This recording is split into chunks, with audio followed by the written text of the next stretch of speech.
నాకు తెలుసు. వాళ్ళందరి దరఖాస్తులు మీరు పెట్టియాలి. మళ్ళీ తర్వాత నా దగ్గరకు వచ్చి అడిగితే మాత్రం నేను ఏం చేయనిక రాదు. కాబట్టి పరశురామ్కి చెప్తున్నా, వాళ్ళందరూ వెంకటరాములు మీరు అందరి లిస్టు తీసి మన ఊర్లో లేనోళ్ళు ఆ దుకాణాలలో ఉంటున్నారు, చాలా మంది హైదరాబాద్ పోయారు, వాళ్ళందరినీ కూడా మీరు దరఖాస్తులు పెట్టియాలని కోరుతూ ఇప్పుడు 84 మంది కొత్తగా వాళ్ళ కుటుంబ సభ్యుల పేర్లు కూడా యాడ్ చేసుకున్నారు. అవి కూడా ఈ కొత్త రేషన్ కార్డుకి యాడ్ అయ్యి వాళ్ళకు పెరిగినటువంటి కిలోలు మనకైతే బియ్యం అమ్మ ఇక్కడ చూడమ్మా, ఇక్కడ మనం పెరిగినటువంటి కుటుంబ సభ్యుల పరంగా మనకు సన్న బియ్యం కూడా ఇవ్వబోతున్నాం. అది కూడా ఎప్పుడో కాదమ్మా, ఉగాది పండుగ నుంచే మనం సన్న బియ్యం ఇచ్చే పథకాన్ని స్టార్ట్ చేపిస్తున్నాం. కాబట్టి పాత కార్డులు ఉన్న వాళ్ళు కూడా 84 మంది కుటుంబ సభ్యుల పేర్లను యాడ్ చేసారు. ఎవరైనా మర్చిపోతే మళ్ళీ ఇప్పుడు యాడ్ చేసే అవకాశం ఉంది. ఏది మన దగ్గర కాంగ్రెస్ లా నిరంతర ప్రక్రియ అన్నమాట. అభివృద్ధి అన్నది, సంక్షేమం అన్నది నిరంతర ప్రక్రియ ఎప్పుడు నడుస్తూ ఉంటుంది. ఈ దేశానికి స్వాతంత్రం తీసుకొచ్చింది మనమే, తెలంగాణ రాష్ట్రాన్ని ఇచ్చింది కూడా మనమే. కాబట్టి ఇది ఈ రోజుకు గేట్లు బంద్ అయిపోతాయి, ఇక రేపటి నుంచి ఇయ్యారన్న పరిశాన్ మన దగ్గర లేదు.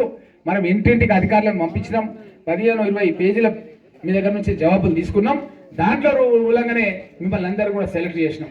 ఎక్కడన్నా పొరపాటు ఉండి అక్కడక్కడ ఏమైనా మిస్ అయితే కూడా మళ్ళీ దరఖాస్తులు తీసుకుంటున్నాం. ఇక్కడ మీకు రసీదు ఇస్తాం, మీకు ఎట్లాంటి భయం లేదు, ఏదో చెప్పిపోతున్నాం అట్లా కాదు. మళ్ళీ మీటింగ్ పెట్టి ఎవరెవరికి వచ్చిందో కూడా చెప్తాం. మీరు ఎక్కడ కూడా దాని గురించి బాధపడాల్సినటువంటి అవసరం లేదు. ఇదే విధంగా ఇండ్లు, ఇందిరమ్మ ఇండ్లు, గతం లోపల నేను కాంగ్రెస్ ప్రభుత్వం ఉన్నప్పుడు 42,000 ఇళ్లు కట్టించిన. మన పరిగి నియోజకవర్గంలో 42,000 ఇళ్లు కట్టించిన. ఎక్కడ కూడా పక్క నియోజకవర్గాల్లో మీరు ఒకసారి వెరిఫై చేయండి, ఏ నియోజకవర్గంలో 42,000 ఇళ్ళు లేవు. పరిగి నియోజకవర్గంలో 42,000 ఇళ్ళు ఉన్నాయి. ఎందుకంటే లేనప్పుడు అప్లికేషన్లు ప్రింట్ చేపించి మన కార్యకర్తల ద్వారా అన్ని ఊర్లకు పంపించి వాళ్ళనే ఫాములు నింపించి వాళ్ళకి చదువు రాకపోతే వేలిముద్ర సేకరించి, చదువు వస్తే సంతకం సేకరించి, అప్పుడు మన ఆర్డీఓ లాగా అధికారులు వస్తే వాళ్ళకి ఇచ్చి మళ్ళీ అప్పుడు మంత్రుల దగ్గరికి, ముఖ్యమంత్రుల దగ్గరికి పోయి స్పెషల్ లిస్టు తీసుకుపోయి శాంక్షన్ చేయించుకొని తీసుకొచ్చిన. అట్లా 42,000 ఇళ్ళు కట్టించిన. ఇప్పుడు కూడా 3,500 ఇళ్ళు ప్రతి నియోజకవర్గంలో ప్రతి ఎమ్మెల్యే కోటా కింద 3,500 ఇళ్ళు ఉన్నాయి. ఈ 3,500 ఇళ్ళు మనం పారదర్శకంగా ఇవ్వబోతున్నామమ్మా. వాళ్ళలాగా వాళ్ళ కార్యకర్తలకు ఇచ్చుకొని వేరే వాళ్ళకి ఇవ్వకుండా లేదు. కాంగ్రెస్ పార్టీ పారదర్శకంగా మేము ఆల్రెడీ అధికారులను పంపించినాం, గతంలో అప్లికేషన్ తీసుకున్నాం. మా దగ్గర మొత్తం సమాచారం ఉంది ప్రభుత్వం దగ్గర.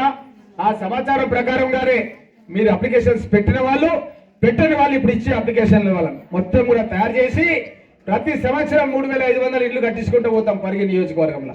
గత ప్రభుత్వంలో ఒక్క ఇల్లు కట్టలేదమ్మా, ఒక్క ఇల్లు కూడా గృహప్రవేశం చేయలేదు. ఏడ కూడా మన జిల్లాలో కానీ నియోజకవర్గంలో కానీ ఏడ కూడా చేయలేదు. మన ఊర్లోనే నేనే వచ్చి మొట్టమొదట దళిత సోదరులకు ఇల్లు గృహప్రవేశం చేసే కార్యక్రమం, దానికి టెంకాయ కొట్టే కార్యక్రమం నేనే మన గర్సింగాపూర్ గ్రామంలో స్టార్ట్ చేస్తాన్న విషయాన్ని కూడా మీకు అందరికీ కూడా హామీ ఇస్తున్నా. అదేవిధంగా ఈ యొక్క ఇందిరమ్మ ఇళ్లతో పాటు ఇంకా మనకు పథకాలు చాలా ఉన్నాయి.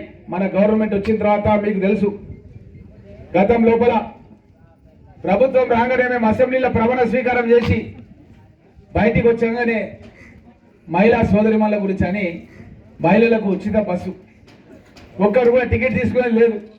మనం బస్సు ఎక్కి మన బిడ్డ దగ్గరికి పోయి హాస్టల్లో పోయి ఆ బిడ్డ చదువుతుందా లేదా, ఆ బిడ్డకి ఏమన్నా మనం కూరగాయలు పండ్లు ఏమన్నా తీసుకుపోయి ఇవ్వాలా అని కూడా తల్లులు పోయి ఇచ్చినట్టుగా చాలా మంది తల్లులు వాడుకుంటున్నారు.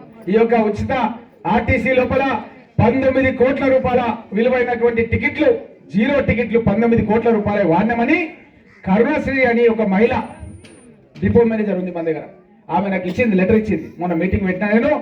ఎందుకంటే బస్సులు ఒక 5 బస్సులు తీసుకొచ్చి పరిగి డిపోలో స్టార్ట్ చేసిన. ఎందుకు చేసిన అంటే చాలా మంది ఇప్పుడు ఒక తల్లి బాధపడుతుంది, సీట్ దొరకలేదని. ఇటువంటి వాళ్ళందరూ నాకు డాటా వచ్చింది. ఎట్లా వచ్చిందంటే నేను ఒక ఫోన్ నెంబర్ పెట్టిన, ఆ ఫోన్ నెంబర్కి ఎవరికి ఏమి ఇబ్బంది ఉన్నా ఫోన్ చేయాలి. ఉదయం 10 గంటల నుంచి 5 గంటల వరకు ఆ ఫోన్ నెంబర్లో నా యొక్క పిఏ ఆ ఫోన్ నెంబర్ తీసుకుంటారు.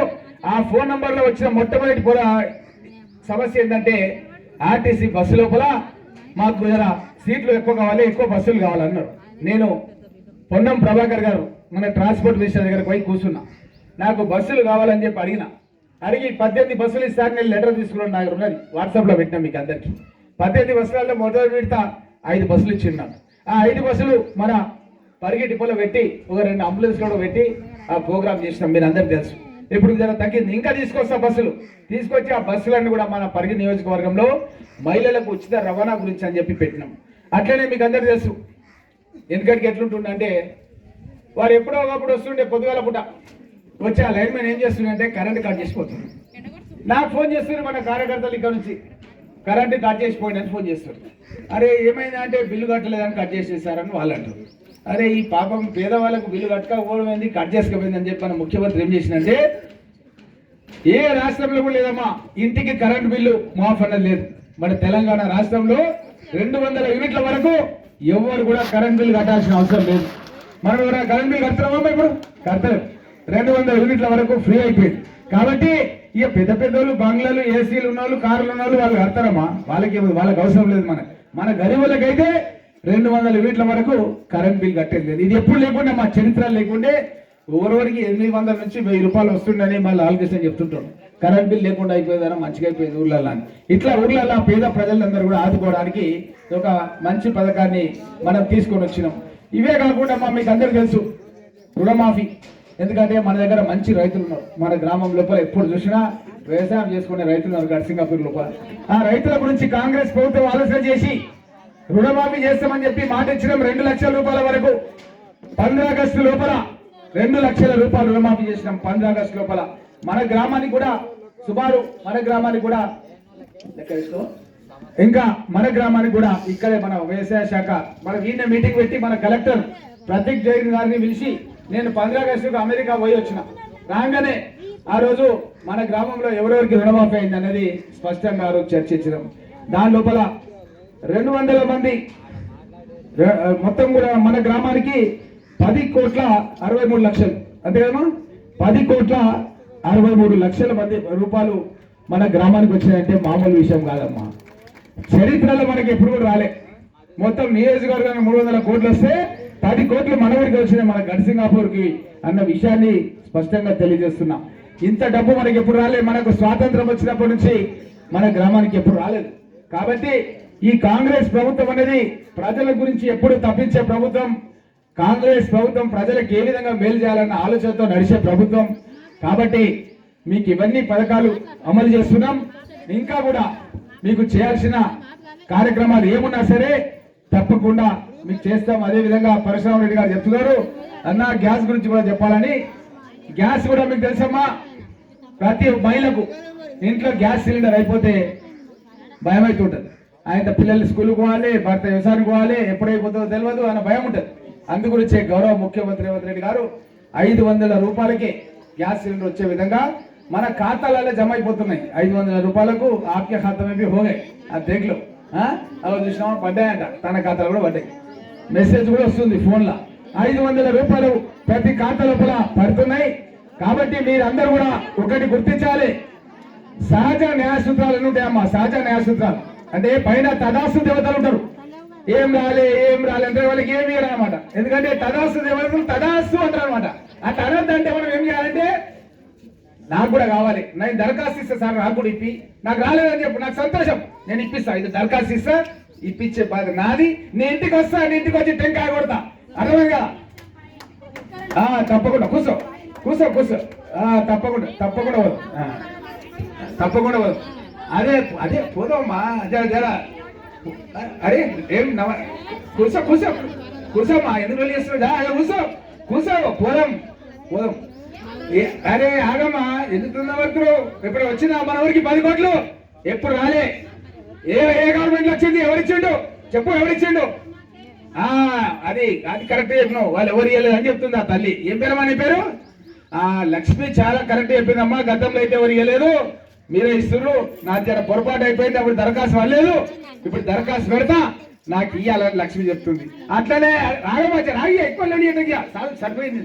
ఇక నెక్స్ట్ వేరే వాళ్ళకి వద్దు అనమాట, అందరు చెప్పాలి ఇట్లా నీలాగా. కాబట్టి ఇక్కడ మేము వచ్చింది ఎందుకంటే తల్లి వేరే వాళ్ళలాగా దెంకపోయటం కాదు, అర్థమైందా? నీ ఇంటికి వస్తాం, నీకు శాంక్షన్ చేపిస్తాం, నీకు బొట్టు పెడతాం, అర్థమైందా? ఆ విధంగా చేసేటోళ్ళం మేము, వేరే వాళ్ళలా కాదు.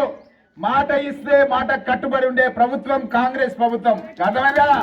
కాబట్టి కొంతమంది ఏం చేస్తున్నారంటే వాళ్ళు ఇట్లా కొంతమందిని పంపుతున్నారు, జర పోండి, జర వైట్ జర గిట్ల చేసి నా పోండి అని గట్ల వచ్చి గిట్ల చేస్తుంటారు. అట్లా అవన్నీ మనం పట్టించుకోవద్దు. మనం మాత్రం ఏం చేయాలంటే అందరిని మన దిక్కు కలుపుకోవాలి, అందరికీ సహాయ సహకారాలు అందించాలి, అందరికీ కూడా పథకాలు కూడా అందించాలి. దాని గురించి మనం పార్టీలకు అతీతంగా అందించాల ఉద్దేశంతోన ఇంటింటికి అధికారులను పంపించడం. ఇంటింటికి అధికారులను పంపించి వాళ్ళ దగ్గర ఏమేమి ఉంది, భూమి ఎంత ఉంది, ఇల్లు ఉందా లేదా, వాళ్ళ కారు ఉందా, వాళ్ళకి ఏముంది, అన్ని వివరాలు తీసుకున్నాం. తీసుకొని ప్రభుత్వమే 360 డిగ్రీ సాఫ్ట్వేర్ అని చెప్పి సాఫ్ట్వేర్ ఉంది. ఆ సాఫ్ట్వేర్ ద్వారా వాళ్ళకందరికి కూడా ప్రభుత్వం 4 పథకాలు అమలయ్యే విధంగా మంచి కార్యాచరణ పథకాన్ని తయారు చేసి వాళ్ళందరూ కూడా పథకాలు ఇచ్చే కార్యక్రమాన్ని మనం స్టార్ట్ చేసినాం. మనం గతం లోపల మాణిక్యం మనము ఎన్ని ఇళ్ళు ఇచ్చినాం మన ఊరికి? 300-400 ఇల్లు ఇచ్చినామమ్మా. వాడు టీఆర్ఎస్ వాళ్ళు ఇచ్చినారమ్మా మన ఊర్లో గడిచినప్పుడు ఒక ఇల్లు కట్టించినారు చెప్పు అమ్మా. చెప్తా, అది కూడా చెప్తా జర్రాదు అది కూడా చెప్తావు. అయితే 7,25,000 కోట్ల రూపాయలు కూర్చోమ్మా నువ్వు కూర్చోమ్మా తమ్ముడు నువ్వు కూర్చోమ్మా. వాడు ఏం చేసిండమ్మా కేసీఆర్ అంటే 7,25,000 కోట్ల రూపాయలు అప్పు చేసిండు. 7,25,000 కోట్ల రూపాయలు అప్పు చేసి దివాలా తీపించినాడు రాష్ట్రాన్ని కేసీఆర్. అర్థమైందా? దివాలా తీపిస్తే మన ముఖ్యమంత్రి విదేశాలలో ఉండి అక్కడ నుంచి పెట్టుబడులు తీసుకొచ్చి మన పేద ప్రజలకు ఇచ్చిన మాట ఎట్లలో పెట్టుకోవాలని వచ్చే సంవత్సరం నుంచి 1,000 రూపాయలతో స్టార్ట్ చేసి ప్రతి సంవత్సరం 500 రూపాయలు పెంచి మీకు 3 సంవత్సరాల 2,500 ఇస్తామని నాకు స్వయంగా గౌరవ ముఖ్యమంత్రి రేవంత్ రెడ్డి గారు బోధినప్పుడు నాకు మాట ఇచ్చిండు. మీకు నేను మళ్ళీ గడిసేపులో తీసుకొచ్చి తప్పకుండా నీకు ఆ 1,000 రూపాయలు వచ్చే విధంగా వచ్చే సంవత్సరం నుంచి స్టార్ట్ చేస్తాన్న విషయాన్ని కూడా తెలియజేస్తూ, అదే విధంగా మహిళా సోదరిమణులు ఎవరైతే పెన్షన్లు గతంలో ఉన్నాయో దాన్ని కూడా దశావారీగా పెంచుతాం. మీరు ఒక్కసారి ఆలోచన చేయాలమ్మా. ఓ తల్లి ఇక్కడ చూడు ఆమె డిస్టర్బ్ చేయకమ్మా, ఆమె ఎంటుంది, నువ్వు డిస్టర్బ్ చేయ. అయితే మనకు వస్తున్న పథకాలు ఏంది, రాని పథకాలు ఏంది, మీరు ఆలోచన చేసి వస్తున్న పథకాలను కూడా స్వాగతిస్తూ అవి కూడా ఎవరికో మందికి వస్తలేవు. మన భర్తలు కూడా వ్యవసాయదారులే. రుణమాఫీ అయితే వాళ్ళకు కూడా రుణమాఫీ అయింది. ఒకరికి 2 లక్షలు అయింది, 1,50,000 అయింది, 1,00,000 అయింది, ఒకరికి 50,000 అయింది. ఎంతలో అంత అయింది. మన వాళ్ళకి మందికి ఏం కాలేదు, ఊరు బయట వాళ్ళకి ఏం కాలేదు, లేకపోతే కర్ణాటక వాళ్ళకి కాలే, మన రాష్ట్రం వాళ్ళకే అయింది. అదేవిధంగా భూమి లేని వాళ్ళకి ఇచ్చే డబ్బులు మన ఊళ్ళకే వస్తున్నది. కూలినాలు చేసి బతికేటోళ్ళు ఎవరు చాలా మంది ఉన్నారు. రెక్కాడితే కానీ డొక్కాడని పేద ప్రజలు, వాళ్ళ గురించే 12,000 రూపాయలు ఇచ్చే పథకాన్ని ఈరోజు స్టార్ట్ చేస్తున్నాం. 26 తారీఖు రోజు మీ ఖాతా లోపల ఏందే మన దగ్గరనే బ్యాంక్ ఉన్నది గడిసింగాపూర్లో, బ్యాంకులో పోవాలి, పైసలు డ్రా చేసుకొని రావాలి. ఎంతో దూరం పోవాల్సిన అవసరం లేదు. ఇవే కాకుండా ఇల్లు కట్టిస్తామని చెప్తున్నాం. ఒక్క ఇల్లు కట్టియలేదు వాళ్ళు గడిసింగాపూర్లో. గతంలో 200-300 ఇల్లు కట్టించినాం. మళ్ళీ ఇప్పుడు కట్టిస్తాం. మామూలు ఇల్లు కావి. ఎస్సీ ఎస్టీలు అయితే 6 లక్షలు, బీసీలు ఇతరులు అయితే మైనార్టీ సోదరులు అయితే 5 లక్షల రూపాయలు పెట్టి పక్కా ఇల్లు కట్టిస్తాం.